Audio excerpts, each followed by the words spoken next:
बिस्मिल्लाहिर्रहमानिर्रहीम। अस्सलाम वालेकुम वरहमतुल्लाहि वबरकातुहू।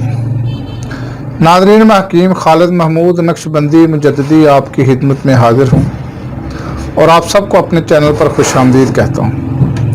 नाज़रीन, मेरे channel YouTube Hannan health care को सब्सक्राइब करें और बेल आइकन को ज़रूर दबाएं ताकि आपको हर रोज़ नई वीडियो मिल सके। ये चैनल स्पेशल मर्दाना और जनाना अमराज के लिए बनाया गया है। वो ख़वातीनो हज़रात जो पेचीदा अमराज में मुब्तला हैं, उनके लिए ख़ास वीडियोज़ इस चैनल पर मैं अपलोड करता हूं।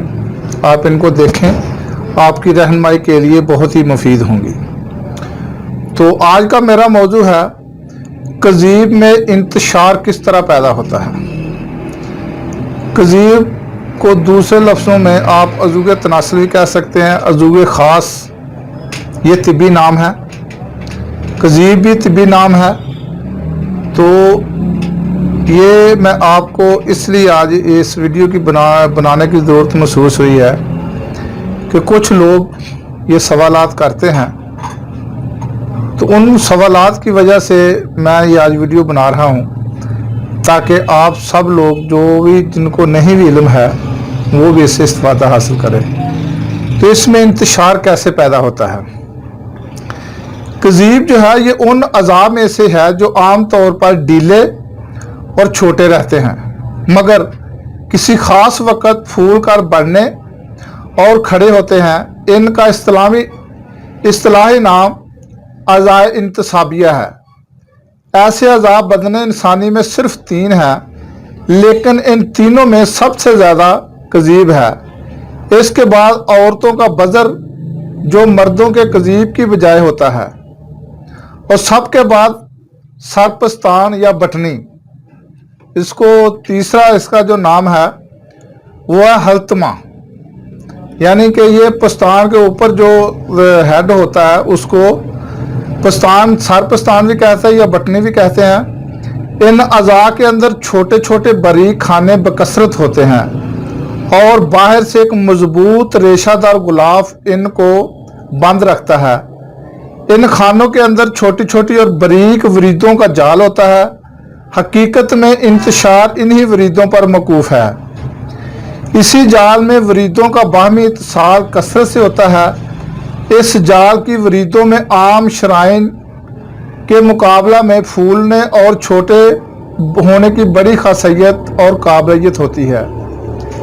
बैरूनी रेशादार गुलाफ का फ़ायदा यह है कि जब ये रगें फूलें तो वो गुलाफ तन कर सख्त हो जाए और अज़ू में ढीलापन ना रहे। इसके अलावा बाद मुकामात में मसलन कज़ीब में अज़लात भी होते हैं जो वरीदों पर दबाव डालकर खून को रोक देते हैं, जिससे इंतशार में काफ़ी मदद मिलती है। इंतशार की सूरत ये होती है कि लज़्ज़त जमा हासिल करने का शौक़ जब असाब हिस्स के ज़रिया से दिमाग और नखा दिमाग या हराम मगज तक पहुँचता है, तो वो अपना असर मुनक्कस होकर मुकामी असाब में तहरीक पैदा कर देता है। मुकामी दुराने खून असाब के ताबे होता है, चुनाचे खून हरकत में आ जाता है और वरीदों का जाल इस खून से भर जाता है जो इनमें शरियानों से पहुंचता रहता है। ऐसी तहरीक मुकामी तौर पर भी पैदा हो जाती है। मसलन मसाना में पेशाब भर जाए या मर्ज़ ज़ुकावत हिस्स या ख्याली असरात वगैरह से, और जूं जूं अज़ू में खून ज़्यादा होता जाता है, इसी हैसियत से अज़ू में दगदगा ज़्यादा होना शुरू हो जाता है और खून की ज़्यादती से लज़ा और लज़ा की ज़्यादती से खून में अज़ू में ज़्यादा होकर दराजी और दुरुस्ती और सतहरी आ जाती है और हशवा भी इंतहाई तौर पर बड़ा हो जाता है। और ये हालत उस वक़्त तक कायम रहती है जब तक असाब में तहरीक कायम रहती है।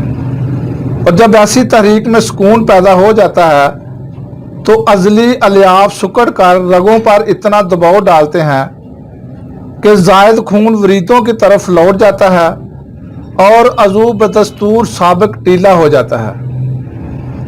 नौज़ के असरात हमेशा जड़ की तरफ से शुरू होकर जिसमें कज़ीब और हशवा तक पहुँचते हैं اور جب نوز ختم ہو جاتا ہے تب بھی اول جڑ ہی کی طرف ڈھیلا پن پیدا ہوتا ہے، حتیٰ کہ جسم کذیب سب کے بعد ڈھیلا ہوتا ہے۔ انتشار کے لیے پہلی ضروری شرط تو یہ ہے کہ خون کی غیر معمولی مقدار کی آمد ہو، اور کذیب کے بڑے ہونے اور پھولنے کا سبب یہی ہوتا ہے، لیکن تا وقت کے وریدوں کو دبانے والے عضلات نہ ہوں انتشار کامل نہیں ہوتا اور نہ دیر تک قائم رہ سکتا ہے۔ ان اعضاء میں عضلی الیاف بھی بکثرت ہوتے ہیں جو عام حالات میں وریدوں کو اتنا دبائے رکھتے ہیں کہ وہ زیادہ پھولنے نہیں پاتی، مگر جب اعصاب کے ذریعہ ان میں تحریک پہنچتی ہے تو الیاف عضلیہ ڈھیلے پڑ جاتے ہیں۔ عضلات کے دباؤ سے ایک فائدہ یہ بھی ہوتا ہے کہ خون کی واپسی کم ہو جاتی ہے یا رک جاتی ہے، اور خون کی آمد اس کی واپسی سے زائد ہو جاتی ہے۔ چنانچہ روح حیوانی بھی شریانی خون کے ساتھ آتی ہے۔ روح اور ریا اس حیوانی قوت کی وجہ سے جذب ہو کر آتی ہے تو لذت پیدا ہوتی ہے۔ تو ناظرین، یہ تھا انتشار میں کذیب میں انتشار کس طرح پیدا ہوتا ہے۔ مکمل ڈیٹیل میں نے آپ کی خدمت میں پیش کر دی ہے، تو انشاءاللہ تعالی جو ڈیلے رہتے ہیں اس کا اگلی ویڈیو میں انشاءاللہ بہت مکمل طور پر آپ کو بتاؤں گا۔ تو اگلی ویڈیو تک کے لیے مجھے اجازت دیں۔ خدا حافظ۔ السلام علیکم ورحمۃ اللہ وبرکاتہ۔